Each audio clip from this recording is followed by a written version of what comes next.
Good afternoon everyone. बेटा good afternoon. तो चलिए सेकंड लेक्चर हम अपना स्टार्ट करते हैं सी इंटरमीडिएट का paper 2 corporate and other laws के ऊपर। फर्स्ट लेक्चर में मैंने एक तो पूरा का पूरा पेपर आपको पैटर्न डिस्कस किया था कि corporate and other law, corporate law और अदर लॉ दो पार्ट में डिवाइडेड है। कॉर्पोरेट लॉ टोटल कितने मार्क्स का है बेटा, जल्दी से बताएंगे? 70 मार्क्स का है एंड अदर लॉज भी 30 मार्क्स का है। अदर लॉज के अंदर क्या क्या चीजें आती हैं, जैसे फेमा है, इंटरप्रिटेशन ऑफ स्टैट्यूट है और जनरल क्लोज एक्ट है। इसके अलावा जो पूरा का पूरा पेपर है हाइब्रिड मॉडल पर है। इसका मतलब है 70 मार्क्स का आपका सब्जेक्टिव आएगा और 30 मार्क्स का आपका आएगा एमसीक्यू बेस्ड। जैसे आप फाउंडेशन में लॉ का पेपर पूरा का पूरा सब्जेक्टिव करके आए हैं, तो यहाँ पर हर पेपर में, जैसे ग्रुप 1 में 3 पेपर हैं, ग्रुप 2 के अंदर 3 पेपर हैं, हर पेपर में 70 और 30 मार्क्स का एमसीक्यू और सब्जेक्टिव का पैटर्न रहता है। ठीक है, तो जल्दी से कुछ चीजें अभी हमारी वही चलेंगी जो हम लोग फाउंडेशन में भी पढ़ के आए हैं। लेकिन फाउंडेशन में जैसे हम बेसिक चीजें पढ़ते हैं, कंपनी की डेफिनेशन, कैरेक्टरिस्टिक्स, वो मुझे पढ़ाने की कोई रिक्वायरमेंट है नहीं। हम सीधे बात करते हैं डेफिनेशन की। ठीक है, तो डेफिनेशन यहाँ पर और एलोबोरेटेड मेथड में आपको पढ़नी पड़ेंगी, क्योंकि किसी भी एक्ट का जो आधार होता है वो उसकी परिभाषाएं होती हैं। अगर आपको डेफिनेशन ही नहीं पता है कि प्राइवेट कंपनी कैसे कहेंगे, गवर्नमेंट कंपनी कैसे कहेंगे, फॉरेन कंपनी कैसे कहेंगे, सब्सिडियरी कंपनी कैसे कहेंगे, वन पर्सन कंपनी किसे कहेंगे, स्मॉल कंपनी किसे कहेंगे, तो ये जो टर्मिनोलॉजी है वो बार बार यूज होगी। ठीक है, और आप उसका सेंस भी ले ही नहीं पाएंगे अगर आपको जो डेफिनेशन है वो क्लियर नहीं है। और इनडायरेक्ट जो बेनिफिट है डेफिनेशन क्लियर करने का वो तो है ही है, लेकिन इस चैप्टर से भी डायरेक्ट क्वेश्चन भी एक ना एक आपको हर अटेम्प्ट में रखा हुआ जरूर मिलता है। तो चलिए स्टार्ट करते हैं। जहां तक सवाल है, इनकॉर्पोरेशन के लिहाज से केवल 2 ही कंपनियां होती हैं इनकॉर्पोरेशन के लिहाज से, और वो कौन कौन सी होती हैं? प्राइवेट कंपनी और पब्लिक कंपनी। जहां तक सवाल पब्लिक कंपनी की डेफिनेशन का है, तो public company is a company which is not a private company. इसका मतलब सारा का सारा दारोमदार जो है वो प्राइवेट कंपनी की डेफिनेशन के ऊपर आ जाता है कि वो हमें बताए कि एग्जैक्टली प्राइवेट कंपनी है क्या। Is it clear to all of you? तो प्राइवेट कंपनी, और हाँ यहाँ पर आपको सेक्शन भी याद करते हुए चलने हैं, कोशिश करनी है कि मैक्सिमम सेक्शन आपको याद रहे, ना केवल नंबरों के लिए बल्कि आपकी understanding more and more clear होती है जितना आप सेक्शन नंबर याद करते हैं। फाउंडेशन में मैं खुद ही मना कर देता हूं कि आपको सेक्शन नंबर की कोई रिक्वायरमेंट है नहीं, लेकिन यहाँ जरूरी है नंबरों के लिए भी और अंडरस्टैंडिंग के लिए भी, क्योंकि बहुत सारे जो आगे जैसे जैसे आप डिटेल में सेक्शन को पढ़ेंगे, मैटर को पढ़ेंगे, कंटेंट को पढ़ेंगे, तो वहां सेक्शन का रेफरेंस दे रखा होता है कि जैसे आपने सेक्शन 19 में कुछ पढ़ा, जैसे सेक्शन 17 में कुछ पढ़ा। तो अगर आपको वो सेक्शन 19 में क्या पढ़ा सेक्शन नंबर याद नहीं होगा, तो आप कलेक्ट नहीं कर पाएंगे, कोरिलेट नहीं कर पाएंगे कि सेक्शन कहना क्या चाह रहा है। तो जितनी भी डेफिनेशन है, जैसे हमें पता है कि डेफिनेशन का जो सेक्शन होता है वो कौन सा होता है? 2। उसकी क्लोजेज अलग अलग होती हैं। ठीक है ना, कि किसी की क्लोज आपकी 250 हो गई, किसी की 268 हो गई, लेकिन मेन जो सेक्शन रहता है डेफिनेशन का, और ना केवल ये कॉर्पोरेट लॉ की, कंपनी एक्ट की मैं बात कर रहा हूं, ये मैं किसी भी एक्ट की बात कर रहा हूं। भारत में जितने भी एक्ट हैं, जितने भी कानून हैं, सब में एक कॉमन सा प्रिंसिपल है कि जो डेफिनेशन का सेक्शन है, जो परिभाषाओं का सेक्शन है, जो उसकी रूट है, वो सेक्शन 2 के अंदर गिवन होती है। जो टर्मिनोलॉजी होती है वो सेक्शन 2 के अंदर होती है, उसकी क्लोजेज अलग अलग होती हैं। तो private company means a company which has a paid up capital as may be prescribed. Private company एक ऐसी कंपनी है जिसकी पेड अप कैपिटल उतनी जरूर होनी चाहिए जो कि प्रेस्क्राइब्ड है। तो जब भी प्रेस्क्राइब्ड आ जाए लॉ में, तो इसका मतलब है कि इसके ऊपर रूल्स होंगे, इसके अंदर क्या होंगे? रूल्स बने हुए होंगे। इतना एक्ट का पोर्शन आपका नहीं है जितना कि रूल्स भी हमें पढ़ने पड़ते हैं। जब हम फाउंडेशन की बात करते हैं तो रूल्स का योगदान बहुत कम होता है, एक्ट ही मेन है। लेकिन जब हम इंटरमीडिएट की बात करते हैं तो हम अगर आप नाम भी देखें इसका, तो जो पेपर का नाम है वो है कॉर्पोरेट एंड अदर लॉ, ठीक है ना।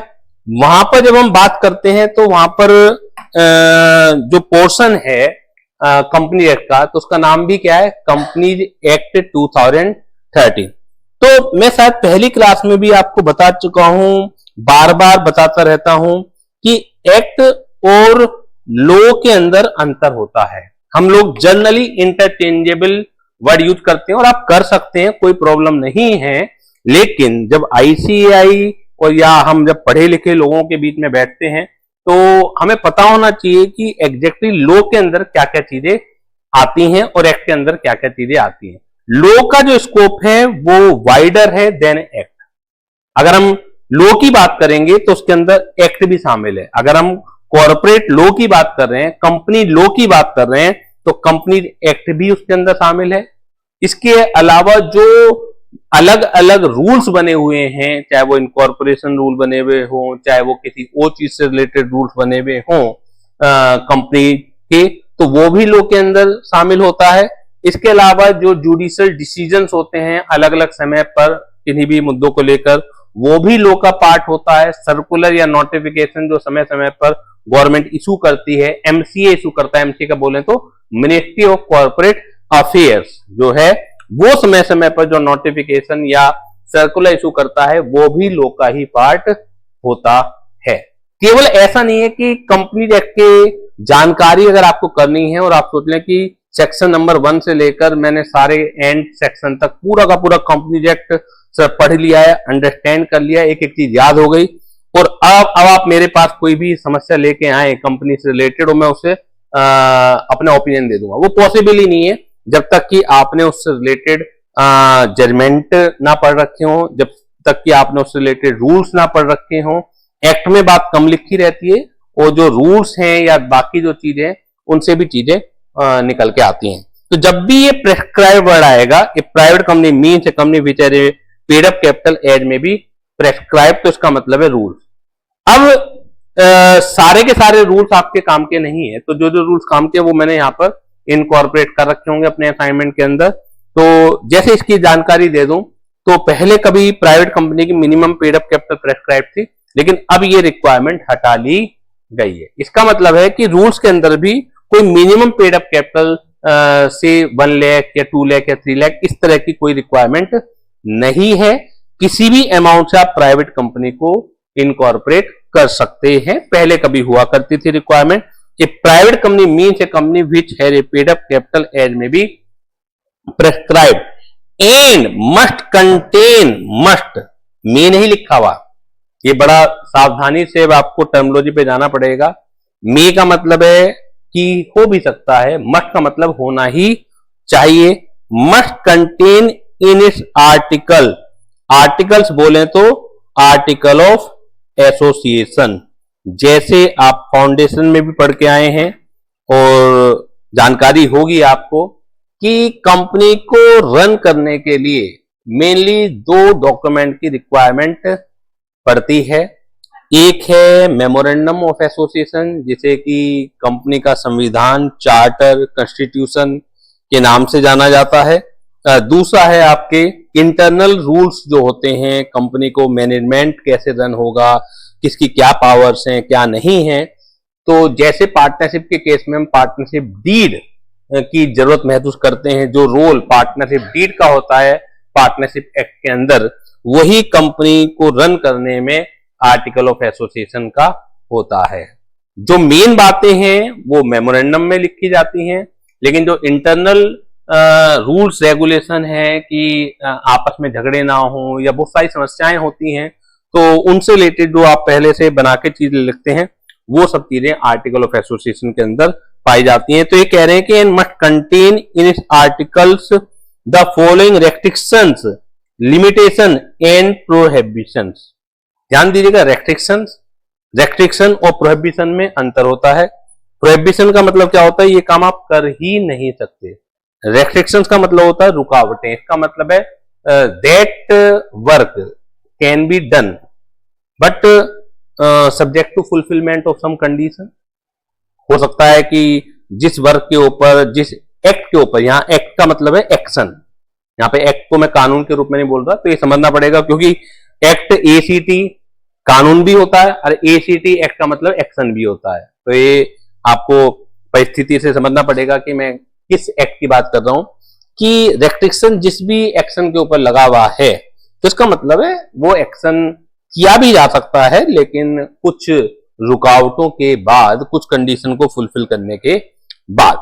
तो एक प्राइवेट कंपनी वो कंपनी है जिसकी मिनिमम पेड अप कैपिटल जो कि प्रेस्क्राइब्ड होगी, जो कि आज की तारीख में नहीं है, और अपने आर्टिकल के द्वारा कुछ रेस्ट्रिक्शंस, कुछ प्रोहिबिशंस, कुछ लिमिटेशन लगाती है।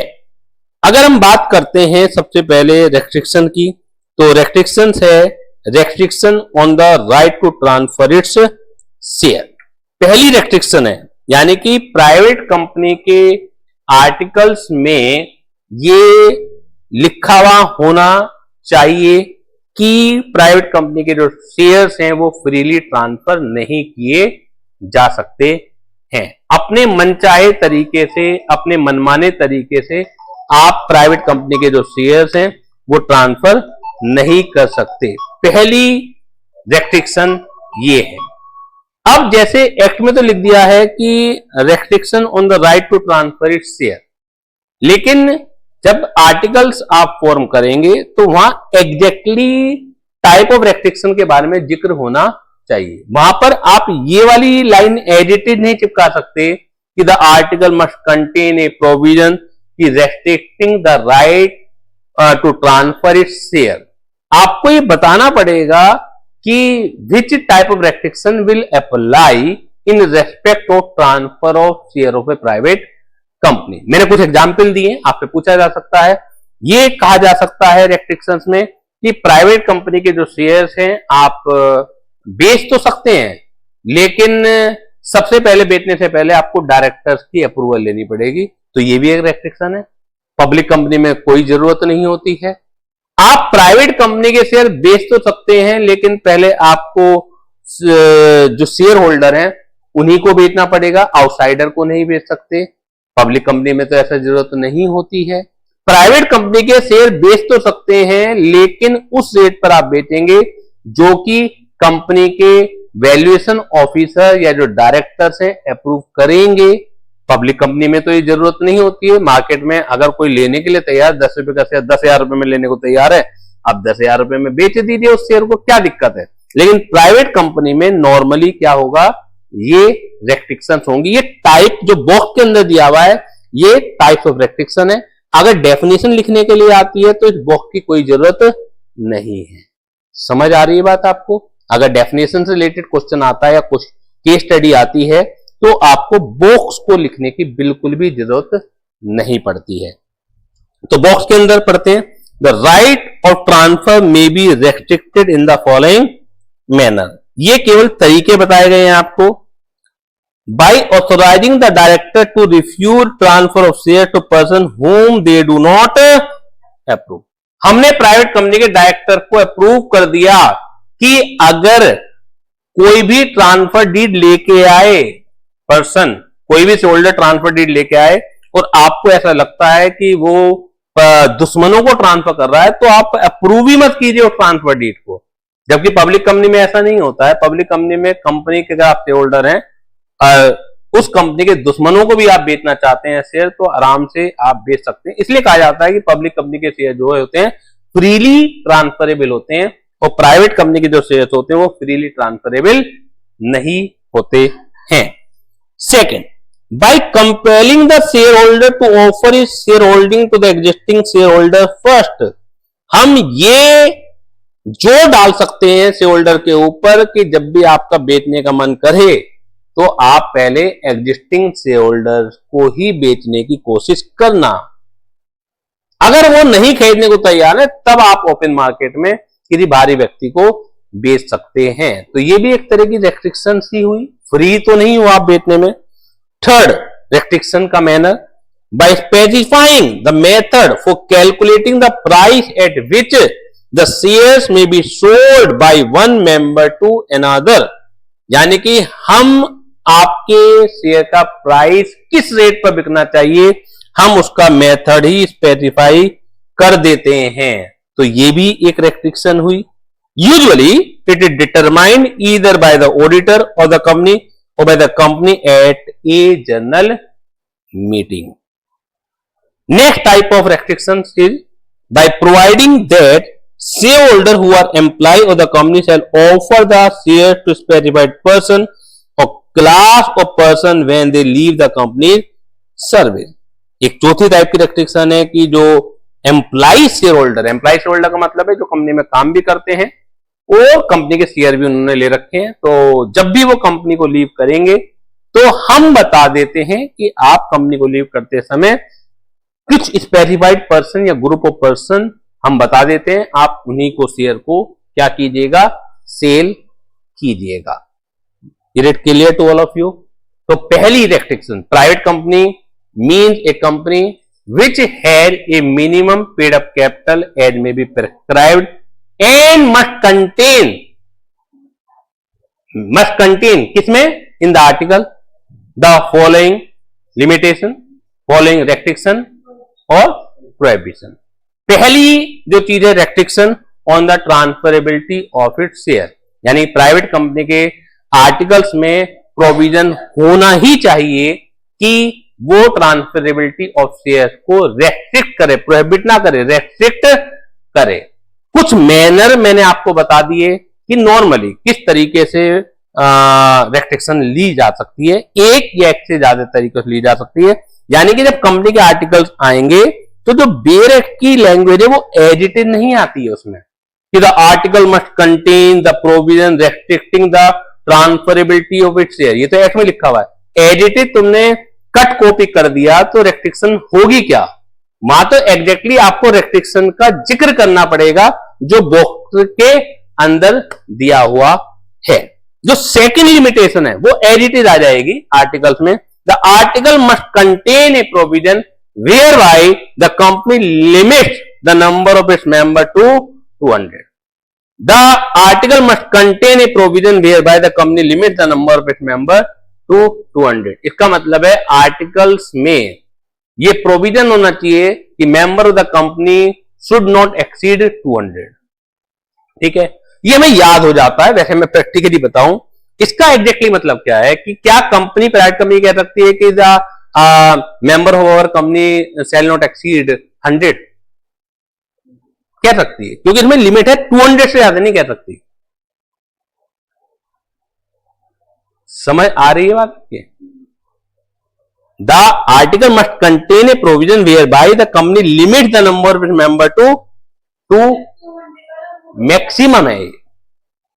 समझ आ रही बात? इससे ज्यादा आप प्रोवाइड नहीं करा सकते। अब बात आती है कि इस 200 के अंदर कौन लोग काउंट किए जाएंगे, कौन लोग काउंट नहीं किए जाएंगे। इसके ऊपर बहुत ज्यादा क्वेश्चन पेपर में पूछे जाते हैं, यानी कि जब भी केस स्टडी प्राइवेट कंपनी से रिलेटेड आएगी तो इस बात की गुंजाइश पूरी है कि वो लिमिटेशन मेंबरशिप से ही आएगी, काउंटिंग के तरीके से ही आएगी, जिसमें कि joint share holder shall be counted as 1। अगर आपने कोई शेयर सर्टिफिकेट एक से ज्यादा नामों से ले रखा है जिसे हम ज्वाइंट शेयर होल्डिंग कहते हैं, वो काउंटिंग में एक आएगा। हस्बैंड वाइफ के नाम से शेयर ले लिए जाते हैं तो वो 2 काउंट नहीं होंगे कि वो 200 हो गए, वो एक ही काउंट होंगे। समझ आ रही बात? Employee shall not be counted, employee count नहीं होंगे जो करंट एम्प्लॉय है। एक्स एम्प्लॉय के लिए एक शर्त है भाई, ध्यान से समझिएगा, person who are in the employment of the company तो काउंट ही नहीं होंगे। Joint share holder of share shall be counted as 1 member only, ये भी बता दिया।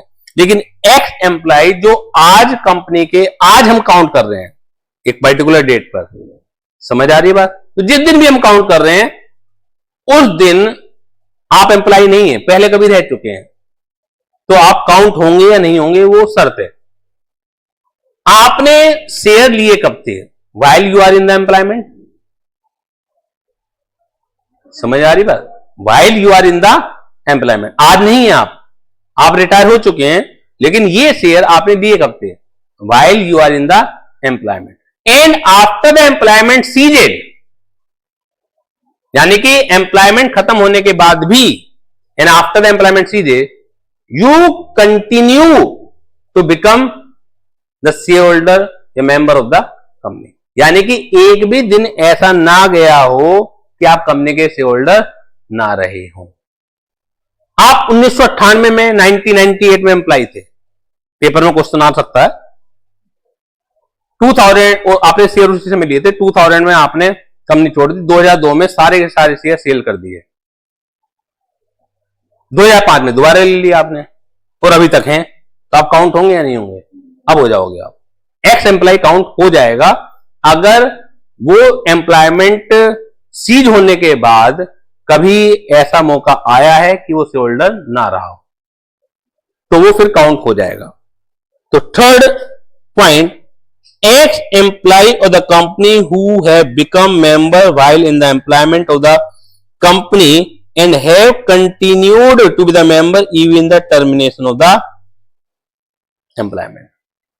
ये ध्यान रखने वाली बात है कि this restriction, this limitation apply to only number of member, not on number of debenture holder. Number of debenture holder in a private company can exceed 200, no problem at all. Debenture holder 200 से ज्यादा हो सकते हैं, member 200 से ज्यादा नहीं होने चाहिए। ये नीचे लिखा हुआ है, एक चीज जरूर समझ में नहीं आएगी, वो थोड़ा सा 1 मिनट बाद ही समझ में आएगी। नोट के अंदर the above restriction is only on the number of member, however a private company may issue debenture to any number of person, though an invitation to the public to subscribe for debentures cannot be made। ये हल्की सी जो line है, the above restriction is only on the number of member, however a private company may issue debenture to any number of person। बस यहां तक तो समझ में आ गई होगी बात। अब क्योंकि आप सी इंटरमीडिएट में, तो एक एक लाइन एक एक वर्ड पर आपको कंसंट्रेट करना है। कई बार में होता क्या है कि एक पैराग्राफ पढ़ाया मैंने, आधा समझ में आ गया, आधा समझ में आया, ठीक है कोई दिक्कत नहीं। पेपर में जो समझ में नहीं आया उसी पॉइंट को उठा के वो पूरी की स्टडी तैयार कर देंगे। हर लाइन हर वर्ड जरूरी है। तो ये चीज 1 मिनट के लिए आपको रोकना पड़ेगा। दो an invitation to the public to the subscribe for debenture can not be made. तो कह रहे हैं कि आपके पास नंबर ऑफ डिबेंचर तो कितने भी हो सकते हैं, लेकिन आप invitation to the public debenture की नहीं कर सकते। एक्चुअली जो तीसरी चीज है प्रोहिबिशन, जो तीसरी चीज है वो क्या है, प्रोहिबिशन। तो नेक्स्ट पेज पर जब आप देखते हैं prohibition on making an invitation to the public, पहली होगी restriction the transferability of it share, दूसरी होगी लिमिटेशन मेंबर की, तीसरी होगी प्रोहिबिशन। बिल्कुल मना है। क्या मना है? Private company can not invite to public for subscription shares as well as debentures of a company, shares as well as debentures of a company. या डिबेंचर्स भी है, लिमिटेशन में केवल मेंबर है, 200 से ज्यादा शेयर होल्डर नहीं हो सकते। ये केवल लगती बात है, किस पर लगती है बात? मेंबर पर। लेकिन जो प्रोहिबिशन है इन्विटेशन टू द पब्लिक, वो डिबेंचर होल्डर पे भी लगती है और शेयर होल्डर पे भी लगती है। इसी बात को तो पीछे यही लिखा हुआ था कि नंबर ऑफ डिबेंचर होल्डर पे कोई दिक्कत नहीं, लेकिन however private company can not make invitation for subscribing debentures. तो द आर्टिकल्स मस्ट प्रोहिबिट, साफ साफ मना है, the company from making an invitation to the public to subscribe for any of its shares और डिबेंचर। हाँ, good question, ये मन में उठना चाहिए, तभी आपको पता भी लगेगा कि क्या मना है। क्वेश्चन समझ में आया आपके? आंसर भी समझ में आता है। इनका क्वेश्चन ये है कि अगर प्रोहिबिशन है इनविटेशन टू द पब्लिक तो वो परचेज किए ही कैसे जाएंगे। इसका आंसर ये है, जब आप इंडियन कॉन्ट्रैक्ट एक्ट पढ़ते हैं, ठीक है, मैंने ऑफर दिया, इनवाइट किया, आपने एक्सेप्ट किया। कंपनी इनवाइट नहीं कर सकती अपनी तरफ से, कोई खुद खरीदना चाहे तो उसे अलॉटमेंट कर सकते हैं आप। इनवाइट करना मतलब एडवर्टाइजमेंट देना। प्राइवेट कंपनी के शेयर्स या डिवेंचर को सब्सक्राइब करने के लिए प्राइवेट कंपनी अखबार में, न्यूज़पेपर में, इलेक्ट्रॉनिक मीडिया, सोशल मीडिया, किसी भी तरीके से एडवर्टाइजमेंट नहीं दे सकती। अपनी तरफ से वो पहल नहीं करेगी। खुद कोई खरीदना चाहे, अब बात ये आती है जो आपके मन में भी क्वेश्चन नहीं आया, शेयर्स या डिवेंचर्स का सब्सक्रिप्शन ऐसा तो नहीं है कि 12 महीने 24 घंटे 7 दिन ओपन रहता है, तो लोगों को पता कैसे लगेगा कि मैं खरीदना भी चाहता हूं, ओपन सब्सक्रिप्शन है या नहीं है। तो इसका तरीका ये होता है कि जो प्राइवेट लोग, जैसे डायरेक्टर्स हैं, एम्प्लॉई हैं, उनमें घोषणा हो जाती है, अब उनके थ्रू लोगों को पता लग जाता है तो वो आपको अप्रोच करेंगे, आप अप्रोच नहीं करेंगे। समझ आ रही है बात? What is required? क्लियर है चीज? Points to be noted, the requirement of minimum paid up capital need not to be fulfilled by section 8 company. Minimum members required to form a private company 2 मालूम ही है। The name of the private company must end with the words private limited, but this requirement is not applicable on section 8 company. ये सब पुरानी चीजें हैं, आप foundation में भी पढ़ के आए हैं कि प्राइवेट कंपनी का जो लास्ट नाम है, शुरुआत का नाम कुछ भी रखें लेकिन लास्ट में प्राइवेट लिमिटेड से खत्म होना चाहिए। उस सेक्शन 8 में इसकी रिक्वायरमेंट है भी नहीं। हम सेक्शन 8 यहां पे भी पढ़ेंगे और थोड़ा सा और डेप्थ में पढ़ेंगे, तो सेक्शन 8 में इसकी कोई रिक्वायरमेंट नहीं है। समझ आ रही है बात आपके? What I am trying to explain. 1% company क्या है? हाँ, minimum member required to form a private company 2। तो 1% कंपनी जो है वो भी एक प्राइवेट कंपनी होती है, वो एक एक्सेप्शन है, उसमें ओनली 1% ही होता है एज ए मेंबर, क्योंकि जो मेन फीचर है 1% कंपनी का वो प्राइवेट कंपनी की तरह ट्रीट किया जाता है, लेकिन एग्जैक्टली वो प्राइवेट कंपनी है नहीं। इसलिए जब आप पढ़ेंगे तो 1% कंपनी को कि अगर एनी अदर फॉर्म में कन्वर्ट करना हो तो उसमें ये भी है कि अगर आपको प्राइवेट कंपनी में कन्वर्ट करना है तो क्या प्रोसीजर है, पब्लिक कंपनी में कन्वर्ट करना है तो क्या प्रोसीजर है। तो 1% company is treated like a private company, लेकिन एग्जैक्टली वो प्राइवेट कंपनी है नहीं, उसे बस माना जाता है कि आप प्राइवेट कंपनी की तरह ट्रीट होंगे। फुल फ्लैट प्राइवेट कंपनी में अगर बदलना है तो उसका एक प्रोसीजर है जो 1% कंपनी को फॉलो करना पड़ता है। और फिर उसमें भी हम 2 मेंबर लाने पड़ते हैं, फिर लाने पड़ेंगे। फुल फ्लैट प्राइवेट कंपनी बनाओगे तो ये सारे के सारे चीजें फुलफिल करनी पड़ेंगी। क्लियर हो गई बात? ये क्वेश्चन बैंक देख लेते हैं, ज्यादा क्वेश्चन नहीं आए हैं इसके ऊपर।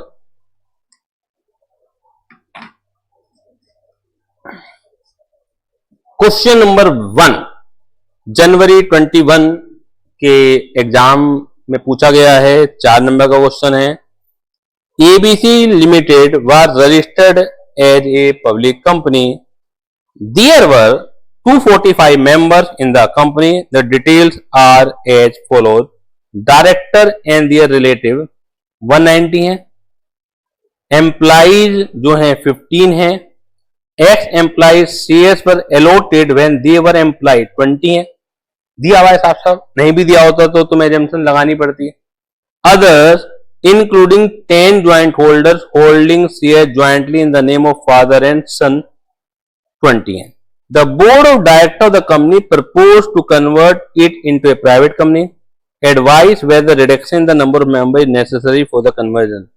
ये कह रहे हैं कि जो बोर्ड ऑफ डायरेक्टर हैं, अभी ये पब्लिक कंपनी है, साफ साफ लिखा हुआ है, और board of director are planning to convert this company into a private company, और now board of director wants to know whether reduction of member is necessary और नॉट। तो जब हम देखते हैं कि प्राइवेट कंपनी में 200 मेंबर से ज्यादा नहीं हो सकते, और उसके काउंट करने का तरीका की हम बात करते हैं, तो director and there relative 190 count होंगे, एम्प्लॉय काउंट नहीं होंगे। एक्स एम्प्लॉय काउंट इसलिए नहीं होंगे क्योंकि जिस समय वो एम्प्लॉयमेंट में थे उस समय लॉट हुए थे, और अदर 20 हैं लेकिन वो 10 ज्वाइंट होल्डर हैं, तो वो काउंट होंगे 10 के रूप में। तो 190 और 10 को जब हम ऐड करेंगे तो ये एग्जैक्ट 200 आता है, नॉट मोर देन 200। तो it means reduction of members की जरूरत नहीं है। डायरेक्टर चाहें तो by prescribing, by following procedure, this public company can be converted into a private company.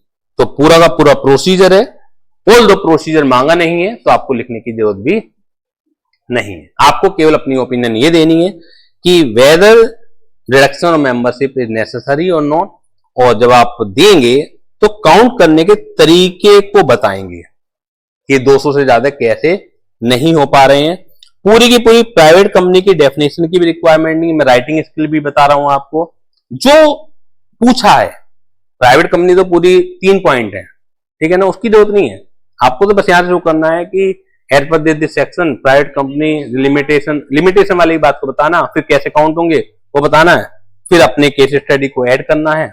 तो मैं पूरा का पूरा केस पढ़ रहा हूं, आंसर पढ़ रहा हूं, हर को नहीं पढ़ूंगा क्योंकि बहुत टाइम लग जाता है। तो in the given case ABC Limited was having 245 members in the company. The board of directors of the said company proposed to convert it into a private company.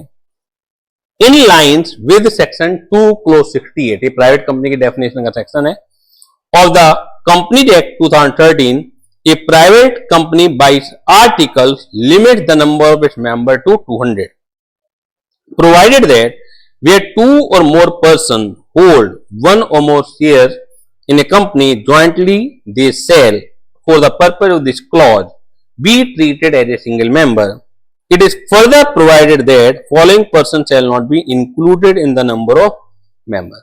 तो आप साथ साथ लिख सकते हैं, जैसे इन्होंने पहले ये लिखा हुआ है कि 2 or more persons jointly है तो सेलेक्ट करा हुआ है, फिर एम्प्लॉयमेंट को आप सीधे एक ही साथ लिख सकते हैं कि in counting the number of member following provision shall apply. उसमें फिर एक लिख सकते हैं कि joint holder shall be counted as one, employee shall not be counted, ex employee is also not counted अगर उन्होंने शेयर्स उस समय लिए हुए हों जिस समय वो एम्प्लॉयमेंट में थे। तो ये सब लिखा हुआ है। As per the fact ABC limited had member constituting of director and their relative, employee, ex-employee and other, including 10 joint holder, in line with the requirement for being a private company, following shall be restricted to be the members, that is director and their relative and joint holder holding shares jointly constituting 200 members. Accordingly, ABC Limited, when converted to a private company, shall not be required to reduce the number of members as the number of members as per the requirement of the private company is fulfilled, that is of maximum 200 members. एक चीज मैं जानकारी के लिए बता दूं आपको, अगला क्वेश्चन भी आप देखेंगे इसी तरीके का है कि डायरेक्टर एंड देयर रिलेटिव। आपके मन में आया नहीं है क्वेश्चन कि क्या सर डायरेक्टर एम्प्लॉय नहीं है क्या?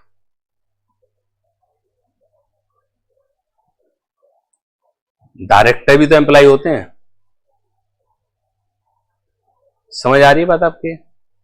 एक्चुअली ये कॉन्ट्रैक्ट ऑफ सर्विस को देख के पता लगता है, क्योंकि डायरेक्टर को दोनों ही तरीके से लिया जा सकता है। कंपनी डायरेक्टर को वो एम्प्लॉय की कैटेगरी में भी फॉल कर सकते हैं और एक अदर देन एम्प्लॉय की कैटेगरी में भी फॉल कर सकते हैं। अब क्योंकि क्वेश्चन में साफ साफ डायरेक्टर के बाद नीचे दिया हुआ एम्प्लॉय, तो ये मान लेंगे कि क्वेश्चन का मतलब इस वाले डायरेक्टर को एम्प्लॉय ट्रीट करने का नहीं है।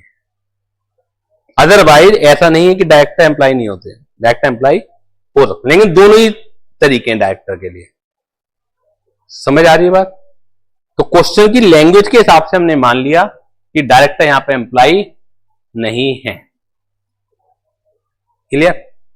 सेकंड क्वेश्चन में 22 6 नंबर का, MNP limited is a registered public company having the following, director and their relative 18 है, एम्प्लॉइज 26 हैं, ex employees shares were allotted during employment 15 है, members holding share jointly 7 multiply by 2 14 है, और other member 137 है। तो जो जुड़ेंगे 137 एक जुड़ेंगे, 7 एक जुड़ेंगे, ज्वाइंट होल्डर को 1 लेना पड़ेगा, और डायरेक्टर दियर रिलेटिव 18 एक जुड़ेंगे। तो साफ साफ पता लग रहा है कि 100 से कमी है।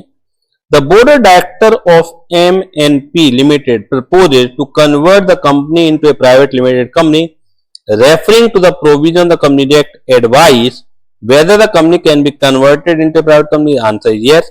Whether existing number of members need to be reduced for the proposed private company. Answer is no. इसका आंसर मैं नहीं पढ़ा रहा हूं, ये आप खुद बेखुद कर सकते हैं। Period clear? कोई डाउट हो यहां तक मुझे बता दीजिए, कोई भी डाउट हो मुझे बता दीजिए।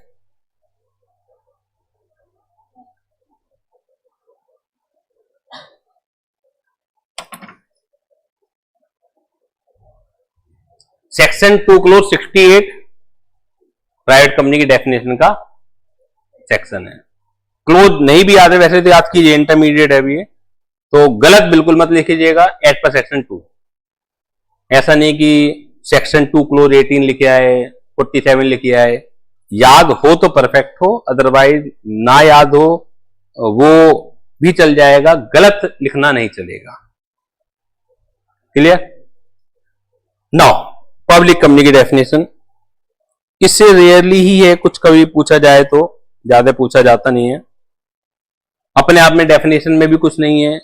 Public company means a company which is not a private company and has a minimum paid up share capital as may be prescribed. इसका मतलब रूल्स होंगे प्रेस्क्राइब के, और एज सच अब ही कोई लिमिट प्रेस्क्राइब्ड नहीं है। पहले कभी 5 लाख रुपए की लिमिट प्रेस्क्राइब हुआ करती थी कि पेड अप कैपिटल कम से कम 5 लाख होनी ही चाहिए, अभी कोई प्रेस्क्राइब नहीं है। लेकिन लैंग्वेज है, बनाई है, तो डेफिनेशन लिखनी पड़ेगी, तो ऐसी लिखनी पड़ेगी। Provided that A company which is subsidiary of a company, provided, मैं इसका मतलब बता देता हूं आपको, ये बहुत बार आपके सामने अब चीजें आएंगी। इन्हें कहते हैं प्रोवाइजो। प्रोवाइजो यानी कि एक्सेप्शन। सेक्शन लिखा हुआ होगा और उसके नीचे फिर प्रोवाइडेड कर करके बातें लिखी हुई होंगी। तो प्रोवाइडेड का मतलब क्या होता है? एक्सेप्शन। प्रोवाइडेड कंडीशन के लिए भी यूज होता है कई बार, कि हम कोई स्टेटमेंट दे रहे हैं कि this statement is false, provided ये कुछ कंडीशन पूरी हो। लेकिन यहां पर जो प्रोवाइडेड का मतलब है एक्सेप्शन। ऊपर तो बता दिया कि जो कि प्राइवेट कंपनी नहीं है वो पब्लिक है, बस ये तो बता दिया। जो प्राइवेट नहीं है वो पब्लिक है, लेकिन अगर कोई प्राइवेट है तो वो तो पब्लिक नहीं हो सकती। पब्लिक तो वही होगी जो प्राइवेट नहीं है। लेकिन नीचे एक ऐसी private company, provided that A company which is subsidiary of a company, provide that A company, ये जो कंपनी है, जब तक नहीं लिखा तो पब्लिक और प्राइवेट दोनों की बात कर रहे हैं, लेकिन क्योंकि हम एक्सेप्शन की बात कर रहे हैं तो इंटरप्रिटेशन जब आएगा, provide that A private company, कुछ चीजें डायरेक्टली लिखी भी नहीं होंगी, वो आपको समझनी पड़ेंगी कि सेंस क्या है, because this is see enter. Provide that, language में कंपनी लिखा हुआ है, और जब तक कुछ ना कहा जाए तो जहां पर भी कंपनी लिखा हुआ है तो इसका मतलब क्या लेंगे, public as well as private, जब तक नहीं कुछ लिखा हुआ है। लिटरल इंटरप्रिटेशन, जब हम इंटरप्रिटेशन ऑफ स्टैट्यूट में जाएंगे तो लिटरल इंटरप्रिटेशन का मतलब यही होता है कि जो लैंग्वेज लिखी हुई है उसे एज इट इज मीनिंग निकाल लीजिए। तो जब तक प्राइवेट या पब्लिक में से कुछ भी नहीं लिखा हुआ है, सिर्फ कंपनी लिखा हुआ है, इसका मतलब है कि दोनों कंडीशन, दोनों कंपनियां कवर्ड होनी चाहिए। लेकिन यहां जो मतलब निकलेगा वो प्राइवेट कंपनी से निकलेगा। वो कैसे निकलेगा, provide that A private company which is subsidiary of a company not being a private company, not being a private company. इसे लो मेकर सीधा सीधा भी लिख सकते थे, कान को ऐसा नहीं पकड़ रहे, वो ऐसा भी पकड़ ले, वो भी तो, वो पता नहीं कहां से घूम के पकड़ रहे हैं। Provide that A company which is subsidiary of a company not being a private company, इसका मतलब ये पब्लिक कंपनी की बात कर रहे हैं।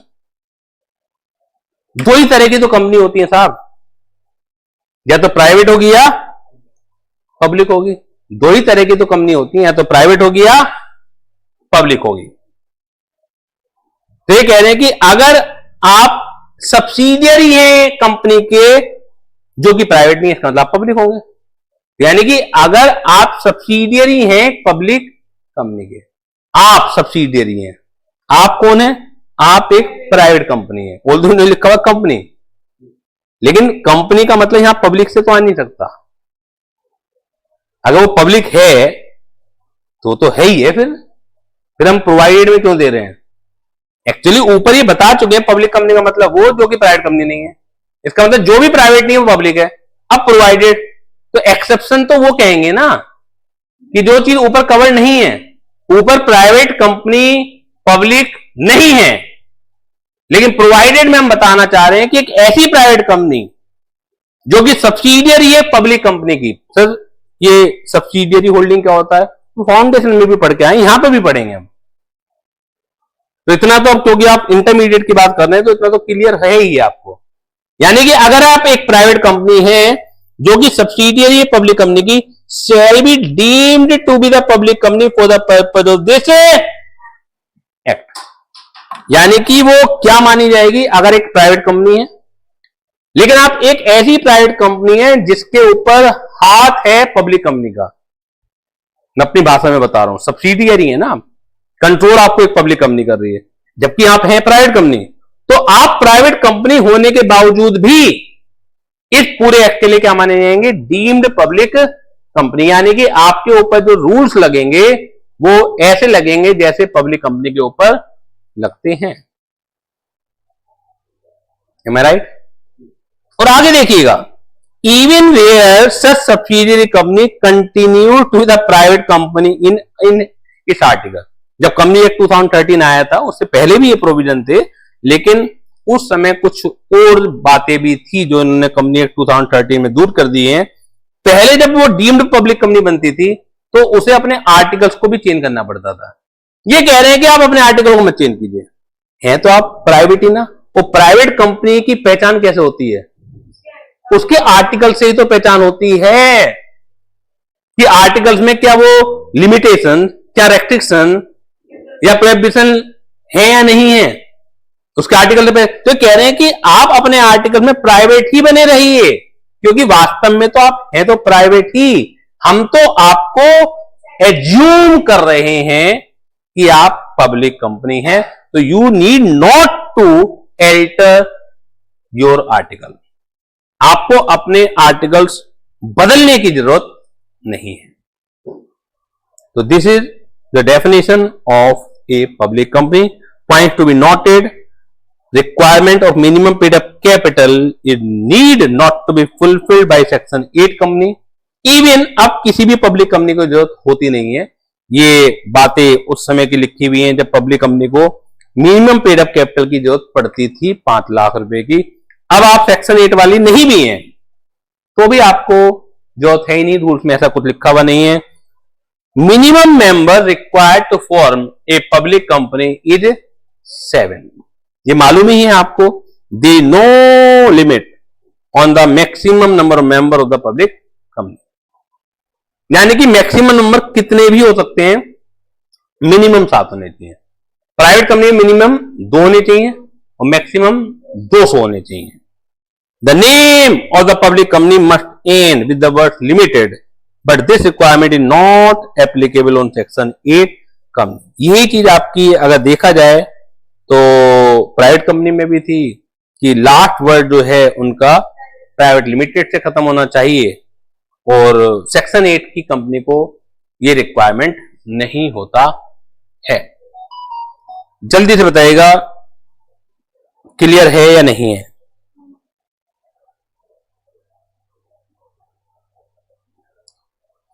जल्दी से बताइएगा ये चीज क्लियर है या नहीं है।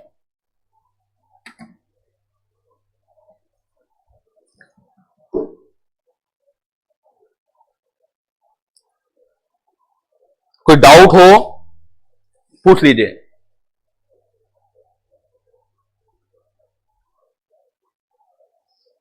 कोई भी डाउट समस्या हो पूछ लीजिए।